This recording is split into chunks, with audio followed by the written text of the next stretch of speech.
До наступления сезона легкой открытой одежды остался всего-то какой-то месяц. И хоть я и пропагандирую мягкие способы похудения, без лишнего стресса и отказа от так называемых вредных продуктов, но это магическое словосочетание «летний гардероб» имеет непреодолимую власть надо мной и заставляет ненадолго, ровно на 30 дней, поступиться моими принципами. Сегодня мы обсудим, как эффективно воспользоваться этим временем, чтобы сбросить 5 килограммов к лету, не изнуряя себя голодом. Здравствуйте, меня зовут Ирина, мне 60, и я уже сбросила 9 килограммов и набрала мышечную массу. 5 килограммов в месяц – это не очень просто. Для этого нужно существенно перестроить образ жизни. Но это все еще физиологическая норма, голодать не придется. Можно будет избежать срывов, перечеркивающих все наши старания. В общем, это все еще разумная скорость сброса веса.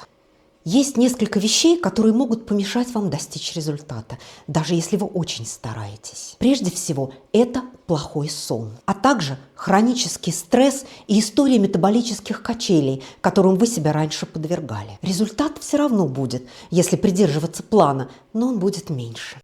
Поскольку времени у нас в обрез, не будем растягивать подготовку и запараллелим некоторые процессы. Прежде всего, давайте зафиксируем, с чего мы начинаем, чтобы потом было с чем сравнить. Взвесимся, измерим объемы талии, бедер, груди, обхват бедра и плеча. Обязательно сфотографируемся в полный рост. Это очень мотивирует. Вот с этого я начинала, смотрите. А вот это промежуточный результат. И небольшой совет. Начните этот путь не по традиции с понедельника, а с субботы или воскресенья. Тогда у вас будет больше времени на планирование, чем в хаос рабочих будней.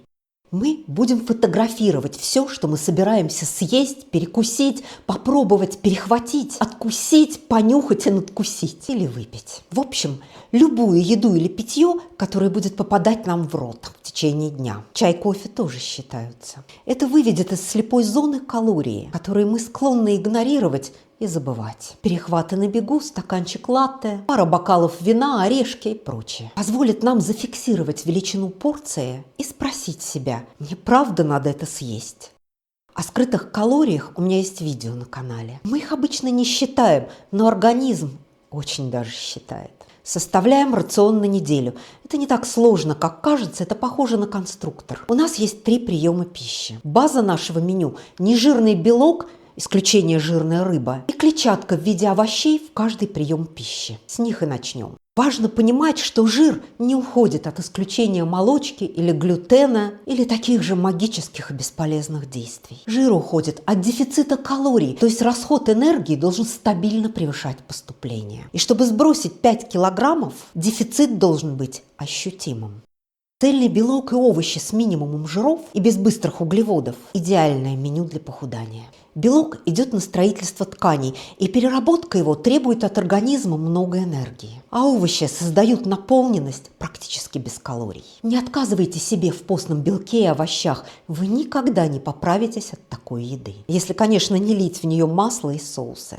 Но вот с чем придется распрощаться на 30 дней – это с мучным, сладким, жирным мясом, жирной молочкой, сливочным маслом, орехами, переработанными продуктами типа колбасы и сосисок, а также жидкими калориями, соками, в том числе свежевыжатыми, газировкой, энергетиками и латте с капучино из кафетерия.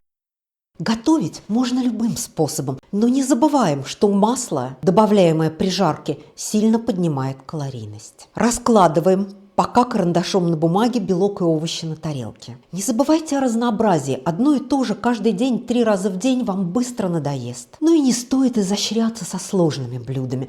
Скорее всего, у вас не хватит времени и запала на приготовление мишленовских ужинов. Используйте специи от прованских трав и перца до карри и сванской соли. Это сделает вашу еду разнообразнее и ярче. У меня на кухне это выглядит так. Вот варианты завтрака. Вы можете придумать свои. Первый вариант. 2 яйца плюс 200 грамм греческого йогурта. Ищите йогурт с содержанием протеина 8-10% на 100 грамм. С горстью ягод, можно размороженных. Сюда можно добавить небольшой кусочек цельнозернового хлеба или положить ложку овсяных отрубей. Второй вариант. Порция овсянки на обезжиренном молоке или воде. 2 ложки сухих хлопьев с ягодами. Плюс бутерброд с малосольным лососем. В этом варианте будет недостаточно протеина, который нам нужен от 1,2 до 1,6 на килограмм нашего веса. Это дневная норма. Поэтому придется добавить протеин из спортивного питания. У меня стоит пакет протеина, который имеет приятный сливочный вкус. Но есть и со вкусом шоколада, банана или клубники, кто что любит. Перед покупкой проверяйте состав. Он должен содержать все незаменимые аминокислоты. Протеин для веганов, кстати, тоже бывает. Я использую качественный сывороточный протеин 23 грамма белка на порцию в 30 грамм. Либо добирайте лососем или любой другой белковой едой. Можно тофу. Чтобы сильно не заморачиваться, измеряйте белок ладонью. Порция рыбы или мяса должна быть в 1-2 ладони без пальцев и 1 сантиметр высотой. Это примерно 100-200 граммов. Мой любимый завтрак – лосось, салат и творог. Или творожная запеканка из 1,5% творога на стевии. Это третий вариант завтрака. Еще можно запечь курицу, индейку или мясо и порезать как колбасу на цельнозерновой хлеб, добавляя овощи. Кладем щедрой рукой зелень, рукколу, петрушку, разные листовые салаты, шпинат. Там практически нет калорий, но много полезных микроэлементов. Хорошая порция белка с овощами и зеленью будет перевариваться долго и долго позволит вам оставаться сытой. Кофе или чай пьем без сахара. Можно со стевией, можно с добавлением обезжиренного молока. Подпишитесь на канал. Здесь много полезной информации о здоровье и сохранении формы для женщин после 40. Если между завтраком, обедом и ужином невыносимо хочется есть, используйте умные перекусы. Яблоко, морковка, сельдерей, можно зеленоватый банан. Чем банан спелее, тем больше в нем сахара. А в зеленом банане крахмал резистентный, который ведет себя как клетчатка. Помойте это, почистите, порежьте и держите под рукой, но не перекусывайте просто от скуки, даже этим. А еще лучше перекусить кусочком холодной индейки или телятины. Иногда вообще стакана воды бывает достаточно, чтобы дожить до обеда. Мозг часто путает голод и жажду. Вообще, если вы голодный, но умный перекус вас не устраивает, хочется чего-нибудь особенного, вкусненького, вы не голодны. В обед и ужин съедаем 160-180 грамм любого мяса, рыбы, птицы или морепродуктов с небольшим количеством цельнозерновой крупы или бобовых и овощами. Вареными, тушеными, запеченными на пару или в виде салата. Жареные тоже можно, но будьте осторожны с маслом. Приобретите привычку есть из маленьких тарелок 20-21 сантиметр диаметром. Половина – овощи и фрукты. В нашем случае овощи предпочтительнее. Четверть – крупы бобовые или картошка. Бобовые и картошку лучше не есть с пылу с жару, а охладить в холодильнике в течение 12 часов. И потом не греть до горячего состояния. Так они не дадут инсулинового всплеска, поскольку крахмал на холоде превращается в резистентный. Вообще не бойтесь картошки. Без масла и соусов она не более калорийна, чем любой другой гарнир.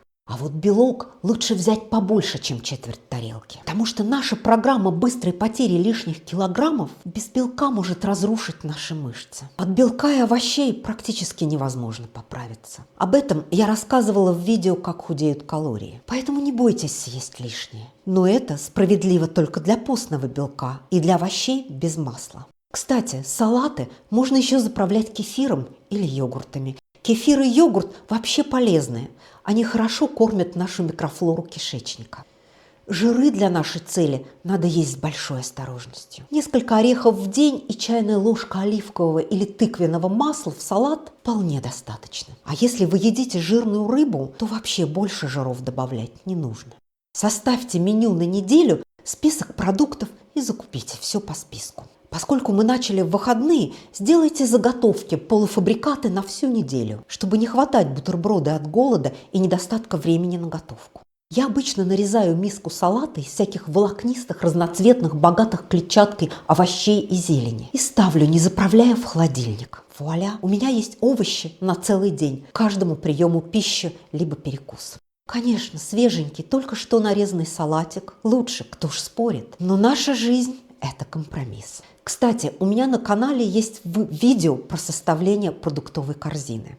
Вам обязательно нужно заручиться поддержкой семьи, иначе ваш похудательный путь и без того непростой, рискует превратиться в утомительную борьбу с собой и окружающими. Это критически важный пункт в нашем плане. Потому что если ваша семья будет при вас есть конфеты, колбасу или жареную картошку, вы, скорее всего, не сможете удержаться. Да и готовить несколько разных блюд на любой вкус сложно и время затратно. Поэтому объясните мужу и детям вашу цель, попросите их поддержать вас. В конце концов, это всего лишь на месяц. Нужно убрать с глаз все искушения, не покупать булочки. Если хотят есть вкусняшки, пусть едят, чтобы вы не видели. Потому что принцип «если в доме есть что-то вкусненькое, оно обязательно будет съедено» работает, к сожалению, безотказно.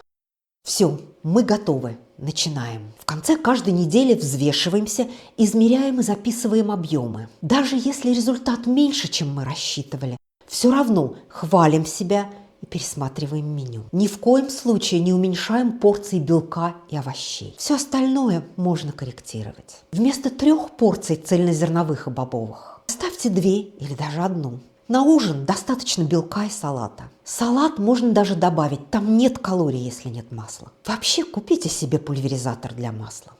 Если вам интересно, поставьте лайк, мне это очень важно для развития канала.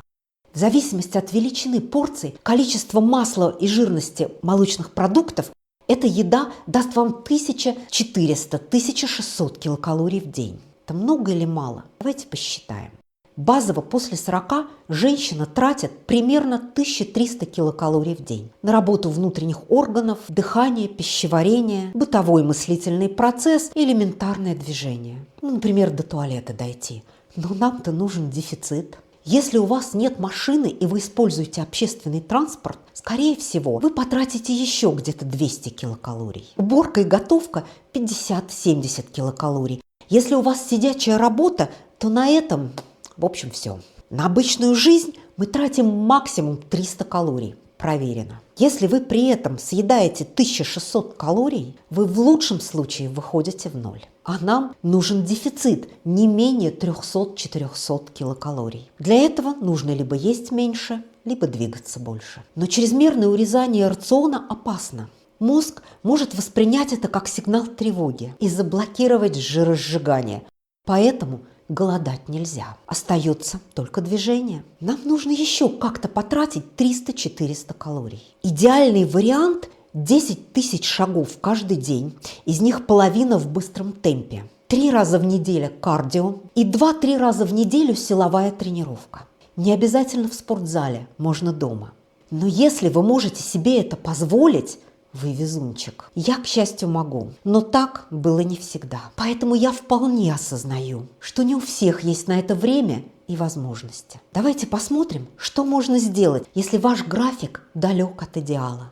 Советы пересесть на общественный транспорт, выходить на пару остановок раньше и проходить часть пути быстрым шагом уже в зубах навязли. И тем не менее, всего на месяц попробуйте. Тем более, что сейчас подходящий сезон, даже в холодном климате. Машина с точки зрения нашей цели – это зло. Не вызывайте лифт. Идите по лестнице пешком хотя бы половину высоты. Все не любят лестницы. Но постарайтесь думать о них, как об очень хорошем и совершенно бесплатном тренажере.